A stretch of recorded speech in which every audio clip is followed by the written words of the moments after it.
TC एकता, TC एकता, हमारी मांगे पूरी करो, हमारी मांगे पूरी करो।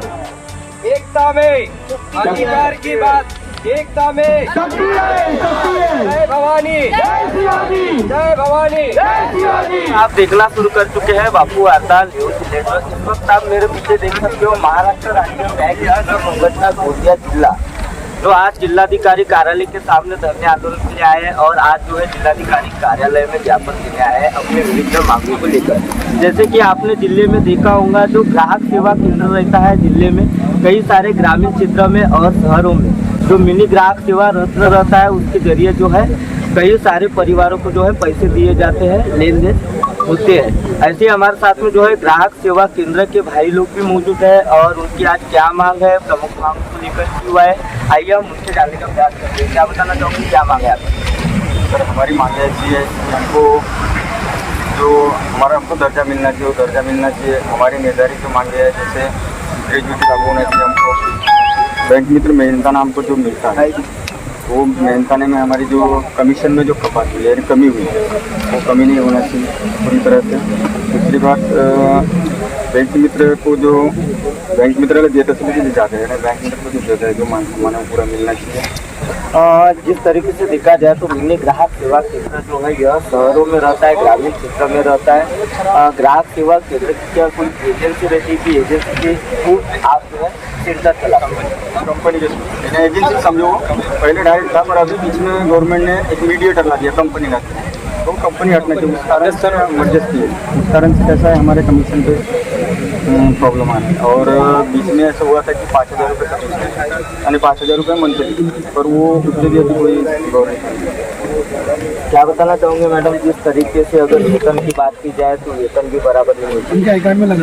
सर पहले हमको जब हमने एग्जाम IIBF की एग्जाम दिए तब हमारे एग्जाम में ऐसा था कि 5,000 रुपये मिलेंगे, पर वो अभी तक हमको कुछ भी मिला नहीं है और जो हमको अभी कमीशन मिलता था उसमें से भी आधे से आधा कर दिए हैं। तो हमारा जो कमीशन है वो पूरा मिलना चाहिए और आगे बढ़ना भी चाहिए। बढ़ते महंगाई के कारण और भी कम कर रहे हैं, वो कम नहीं होना चाहिए। कहीं ना कहीं देखा जाए तो आपको जो टारगेट मिलता है टारगेट के हिसाब से तो काम करते हो, फिर भी कमीशन में कपात होती है, ऐसी भी जानकारी? हाँ, कमीशन में कपात होती है। मैं शुरुआत से बताना चाहूँगा कि जब ये प्रोजेक्ट लॉन्चिंग हुआ पहले महासेतु के नाम से था। महासेतु का मतलब होता है बैंक और कस्टमर यानी जनता और बैंक इनको जोड़ने वाला जो पुल होता है तो महासेतु सेतु यानी पुल होता है। तो जब 2010 में ये लागू हुआ तब से हम लोग काम कर रहे हैं और उसके बाद में माननीय प्रधानमंत्री मोदी जी जब चुनाव लड़े और वो जीत के आए उन्होंने इस महासेतु योजना का नाम बदलकर जनधन योजना की है। उस वक्त उन्होंने अनाउंसमेंट की थी कि 15-15 लाख रुपए अकाउंट में आने वाले हैं। इस उद्देश्य से लोगों में हलचल मची, बहुत भीड़ भड़ाका हुआ और जनधन के खाते खोलने के लिए जहां तहां भीड़ पसर गई। उसके बाद में हमारे ऊपर इतना प्रेशर आया कि तुमको आज के आज इतने खाते खोलना है।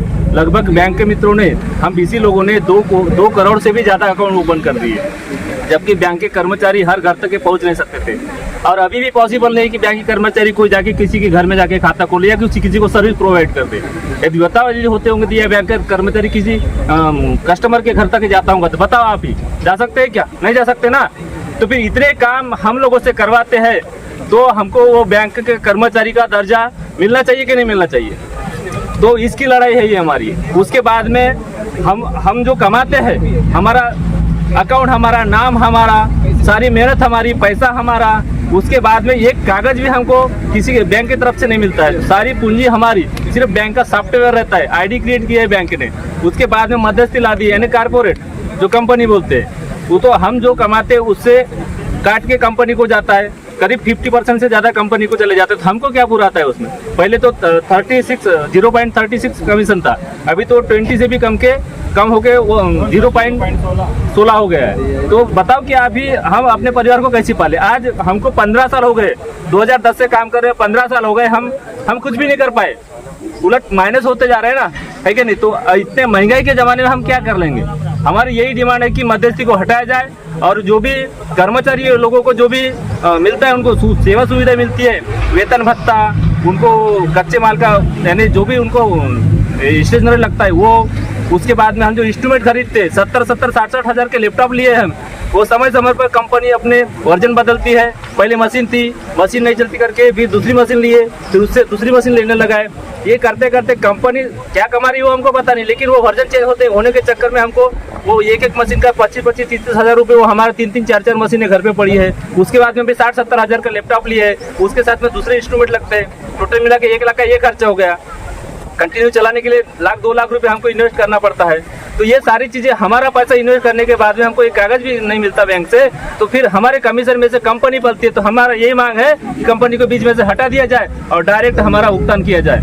पेमेंट जो कमीशन है उसमें बढ़ोतरी किया जाए और सरकारी गवर्नमेंट सर्वेंट को जो भी मिलता है यानी वेतन भत्ता, जब हम 10-10, 20-20 किलोमीटर चल के कस्टमर के घर तक के सेवा देते हैं, बैंक की जो भी डिमांड रहती है, पीपीएफ बोलो या जो भी आरडी अकाउंट, जो भी बैंक हमसे डिमांड करते हैं हम लोग देते हैं समय पे, उसका हमको कुछ नहीं मिलता है। लेकिन जबकि हम लोग IIBF की एग्जाम दिए तो वहाँ इसमें सिलेबस में सारा चीज लिखा है कि तुमको 5,000 रुपये मेहनत करना मिलेगा, उसके बाद में तुम जो भी एडिशनल काम करोगे उसका अलग अलग तुमको परसेंट मिलेगा। लेकिन आज तक किसी भी BCA को नहीं मिला। मिला है किसी को क्या? तो ये सारी चीजें मिलना चाहिए और मेन मुद्दा यह है कि कंपनी को बीच में से हटा दिया जाए और हमको जो बैंक से टाइप किया जाए और हमारी हक की लड़ाई है, हम इसको आखिरी तक लड़ते हैं। आज यहाँ किए है, इसके बाद हम आगे भी बढ़ेंगे। चलो हम आगे बढ़ेंगे क्या नहीं बढ़ेंगे? BC एकता, BC एकता। और भी लोग हैं हमारे साथ, उनके जाने क्या बताना चाहोगे सर, किस तरीके से आपकी जो मांगे तो जायज है, कहीं ना कहीं आज जो है आपके ऊपर अत्याचार हो रहा है?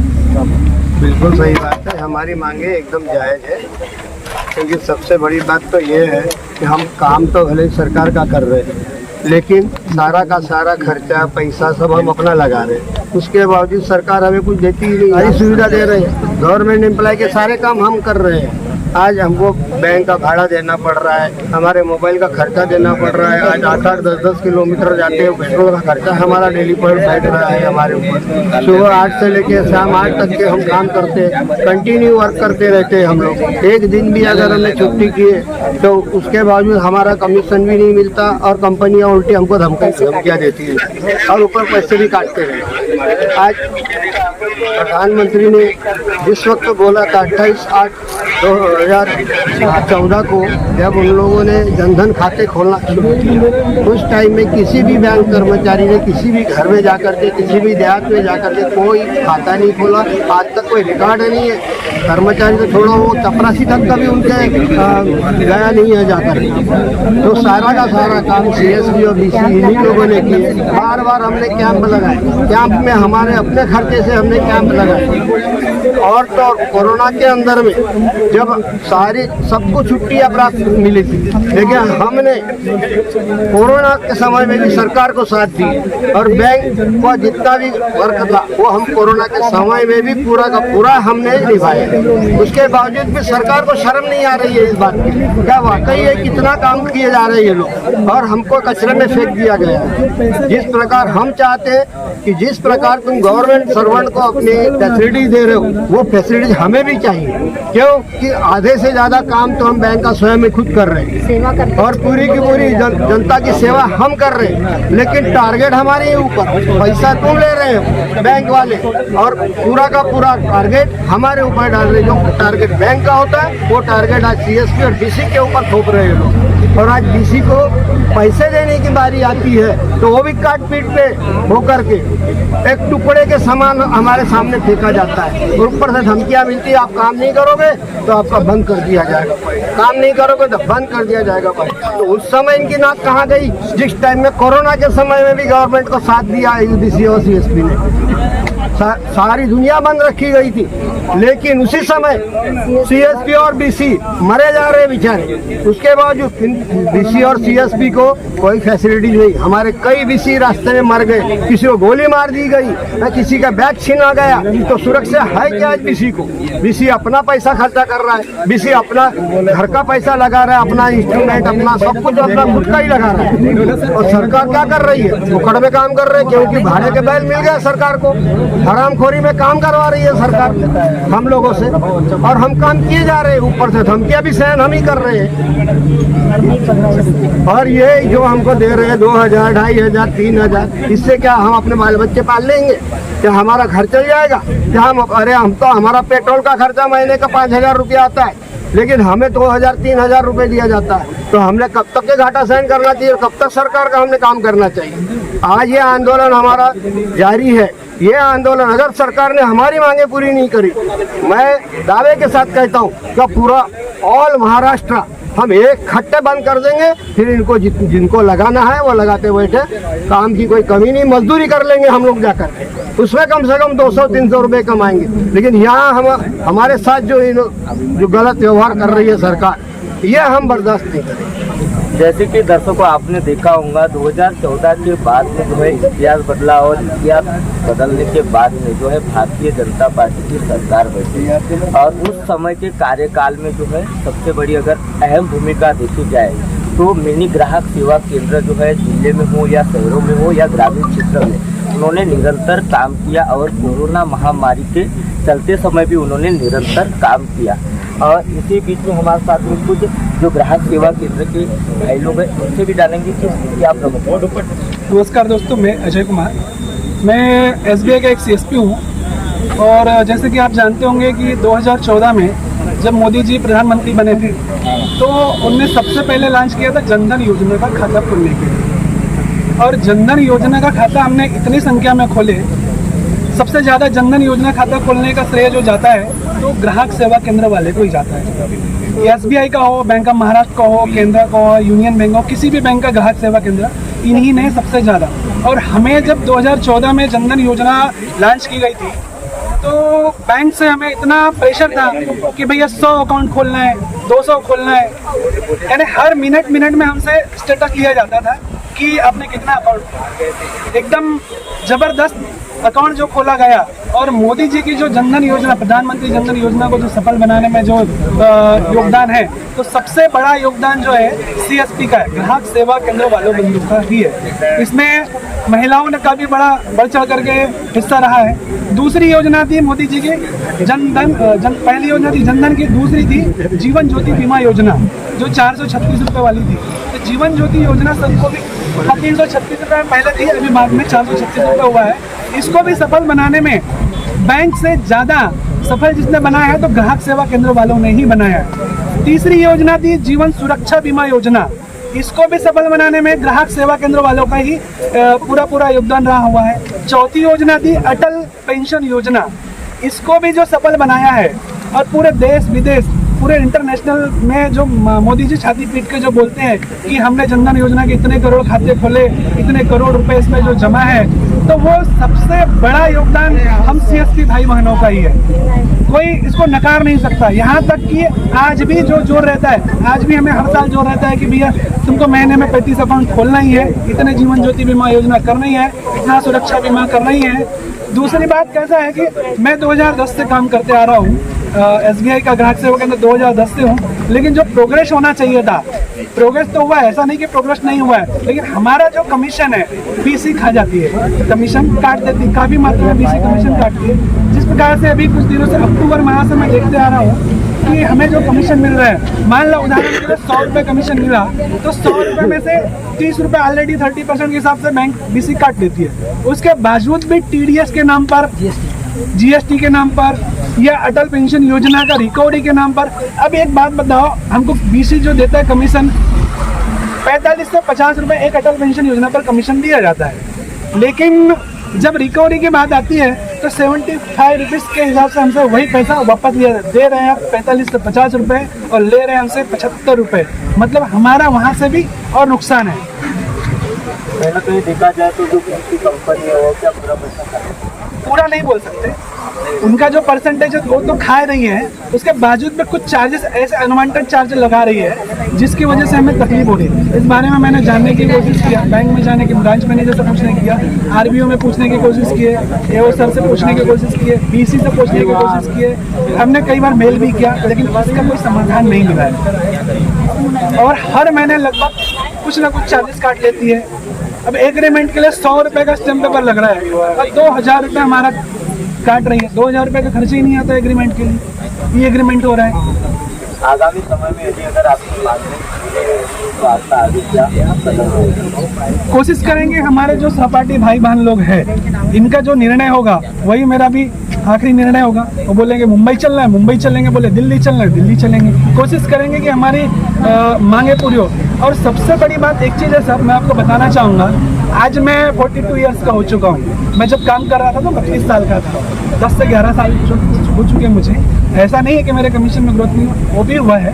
सवाल ये है, अगर अचानक मेरा देहांत हो जाता है कल, तो मेरे बच्चे बीवी सब रोड पे आ जाएंगे। ना उनको पेंशन मिलने वाली है, ना जिस कमीशन पे मैं काम कर रहा हूँ वो कमीशन मिलने वाला है। इसमें एक तो ऐसा किया जाए कि जो बंदा जिस कमीशन पे काम कर रहा है उस कमीशन में कम से कम उसके परिवार को दिया जाए। दूसरी बात, एक सेटलमेंट अकाउंट होना चाहिए। सेटलमेंट हमारा अकाउंट नहीं है। जैसे हमने दिन भर काम किए, 12 बजे तक काम किया, 12 बजे के बाद में उदाहरण के लिए 5 लाख 10 लाख रुपए मेरे अकाउंट में आ गए, उस पैसे को काटती है बीसी और 2 से 4 घंटे में उस पैसे को वापस कर, जबकि 2 से 4 घंटे हमारे पास कोई भी ग्राहक से कस्टमर रुकने को तैयार नहीं होता। कोई भी आएगा भैया पैसे चाहिए, सब घोड़े पे सवार रहते हैं। जैसे आपने देखा होगा निरंतर काम करते रहते ग्राहक सेवा केंद्र की, जो ग्राहक सेवा केंद्र रिटेलर है, आपने ग्रामीण क्षेत्र में अक्सर देखा होगा। लेकिन कहीं ना कहीं देखा जाए तो आज अगर बात कही जाए तो ग्रामीण क्षेत्र में काम करते समय यदि अगर जो सेंटर चला रहा है उनके परिवार में किसी की यदि डेट होती है तो उनके परिवार में क्या होगा, एक सबसे बड़ा सवाल खड़ा है। आपको क्या लग रहा है किस तरीके से आपके ऊपर अत्याचार और मैं कारंजा से मुझे लगता है कि जिस प्रकार से कोई भी हो सरकारी कर्मचारी, उन्हें उनके जीवन की सुरक्षता के लिए एक इंश्योरेंस होता है बेसिकली, वो भी हमें प्रदान किया जाए। क्योंकि हम भी एक प्रकार से सामाजिक कार्य कर रहे हैं, पैसे निकालना डालना वगैरह, तो हमारे पास भी आते हैं अपने कस्टमर ग्राहक, तो उन्हें हम पैसे देते हैं, निकालते हैं। तो हमारे जो पैसों की सिक्योरिटी है वो भी प्रदान की जाए, हमारा जीवन बीमा निकाला जाए। क्योंकि हमारे साथ कुछ हो जाता है पैदल, तो हमारे जो परिवार है वो तो रोड पे आ जाएंगे ना, क्योंकि हमें कुछ इंश्योरेंस नहीं है, कुछ नहीं है, तो इंश्योरेंस चाहिए, हमारी ये प्रमुख डिमांड रहेंगी। और साथ ही साथ हमें एक छोटा सा बेसिकली मानधन चाहिए जो मंथली हो, एक बेसिकली मानधन चाहिए। जो देखो आज के तारीख में जो मजदूर काम करते हैं उन्हें भी छोटे मोटे प्रकार से 500 रुपये उनको पर डे मिलता ही है, लेकिन हमें क्या मिल रहा है? मैं तो खुद एक ग्रेजुएट हूँ, मैं खुद एक ग्रेजुएट हूँ और मुझे सरकारी नौकरी न लगने के कारण मैं इस क्षेत्र में आया। तो मुझे चाहता हूँ कि हमारे जो भी भाई बहन है उन्हें एक छोटा सा एक बेसिकली मानधन चाहिए, कमीशन में बढ़ोतरी हो, और साथ ही साथ उनकी सुरक्षितता जीवन की, जैसे क्या की सुरक्षितता हो, जीवन बीमा हो, इस प्रकार से हमारी कुछ मांगे हैं। सरकार इस विषय में विचार करे और हमें लागू करे। अभी आपने देखा होगा हमारे देश में जो है लाडली बहना कहकर जो है हमारे देश के जो मुख्यमंत्री है उन्होंने 1500 रुपये तो खाते में डाल दिया। लेकिन कहीं ना कहीं आज देखा जाए तो महिलाओं के ऊपर भी अत्याचार हो रहा है, और आज महिलाएं जो है कई सारी जो है अपने बलबूते पर ग्राहक सेवा केंद्र चला रही है। अब उन महिलाओं के साथ क्या अन्याय और अत्याचार हुआ है, आइए उनसे भी जानते हैं। क्या बताना मैं सीमा प्रशिक्षण के साथ ग्रामीण बैंक सर, हम लोग कैसे कोरोना काल से काम कर रहे थे, उस टाइम कैसे सभी महामारी फैल रही थी अपने देश में, उस टाइम से कैसे हमारा कुछ बीमा भी नहीं है और हम कंपनी हुए, तो कम से कम कंपनी वालों ने हमारा बीमा कुछ करना चाहिए, ऐसा 20 लाख तक के तो भी देना चाहिए, कभी हमको कल को कुछ हो जाता है तो वो पैसे हमारे परिवार वालों को मिलना ही चाहिए। आज तक के जो भी किसी को खत्म है कंपनी वालों के तो ना तो ना ही हमें कुछ मानधन है। पहले हमसे पहले जो किसी थे तो मानधन मिलता था, लेकिन वो हम लगे उसके बाद में सब बंद हुआ। हमें बैंक से 1 रुपये भी नहीं मिलता है, जिसमें सारी योजनाएं हम लोगों के तक के घर घर तक जाके पहुंचाते हैं। ना बैंक वाले जाते हैं ना कंपनी वाले जाते हैं, तो हमारी सुरक्षा के लिए कुछ ना कुछ तो होना चाहिए ना। जैसे कि दर्शकों अभी तक के आपने देखा महाराष्ट्र राज्य बैंक मित्र संगठन की ओर से यहाँ पे जो है जिलाधिकारी कार्यालय के सामने धरने आंदोलन चल रहा था, और एक तरफ देखा जाए तो उन्होंने अपनी कई सारी जो है मांग रखी है, और कहीं ना कहीं देखा जाए तो आज के ऊपर अत्याचार हो रहा है, अन्याय हो रहा है, इस वजह से आज जो है है धरने आंदोलन कहीं चल के कल ऐसा न हो कि मुंबई से लेके दिल्ली तक के उनका जो धरने आंदोलन है यह बड़ा रूप ना ले, ऐसा होगा कहला रहा है। दर्शकों को बहुत ही जल्द अगले पार्ट में मिलेंगे।